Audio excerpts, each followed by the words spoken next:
સુરતના જહાંગીરપુરા વિસ્તારમાં નગા બાવાનો ઢોંગ રચી હિપ્નોટાઇઝ કરી લોકો સાથે સોનું અને રોકડ મળી કુલ 7 થી 8 લાખ પડાવી ઠગાઈ કરતાની ધરપકડ કરાઈ છે। શહેરમાં હાલમાં નાગા સાધુ બનીને લોકોને લૂંટવાની ઘટના બની રહી છે, જેમાં જહાંગીરપુરા પોલીસે મુખ્ય આરોપીને મહેસાણાના દહેગામથી પકડી પાડ્યા છે।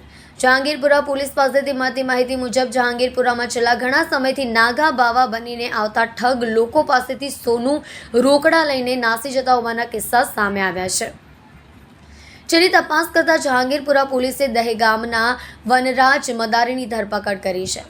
આખા પ્રકરણમાં દહેગામમાં રહેતી મદારી કોમ માથા ભારે મનાઈ છે। તેમની મોડસ ઓપરેન્ડરીથી પોલીસ પણ ચોંકી ઉઠી છે। છેલ્લા 3 મહિનામાં 1 કરોડની છેતરપિંડી સુરતમાં થઈ હોવાની વિગત જાણવા મળી રહી છે। આરોપી મદારીની મોડસ ઓપરેન્ડરી એવી હતી કે વલસાડથી મર્સિડીઝ કે BMW ગાડીમાં બેસીને મંદિર પાસે રાહ જોતો।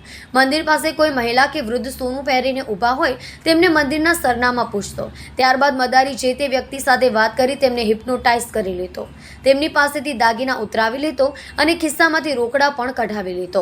લોકોને ઠગ કારમાં નીકળી ગયા પછી લૂંટાઈ ગયાની ખબર પડતી હતી। જહાંગીરપુરામાં જ અત્યાર સુધી 7 થી 8 લાખની ઠગાઈ હોવાનું જાણવા મળી રહ્યું છે।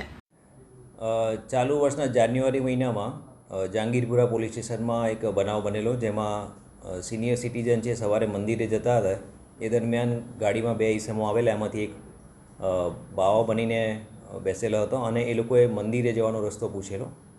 ત્યારબાદ એ લોકો સાથે વાતચીતમાં એ લોકોને એવું કહ્યું હતું કે તમારા ઉપર પ્રકોપ છે એમ કરી અને એમને વાત કરેલી। એટલે એ ચર્ચા દરમિયાન એમને એવું જણાવ્યું કે તમારે પ્રકોપ દૂર કરવો હોય તો તમારા પહેરેલા દાગીના મને આપો તો હું શુદ્ધ કરી આપું। એ પ્રકારે વાત કરી અને એમની પાસેથી દાગીના લીધેલા અને એ સમય દરમિયાન આ જે સિનિયર સિટીઝન હતા એ એમને ખ્યાલ નહીં રહ્યો કે એને શું થઈ ગયું છે। એ સમય દરમિયાન આ જે બંને બાવો અને જે ગાડીનો ચાલક હતો એ વાહન અને દાગીના લઈ અને જતા રહેલા હતા। તપાસ દરમિયાન ગાડીના નંબર આધારે જે આરોપી છે એને શોધી કાઢવામાં આવેલો છે અને સહ આરોપી છે એ પકડવાનો બાકી છે।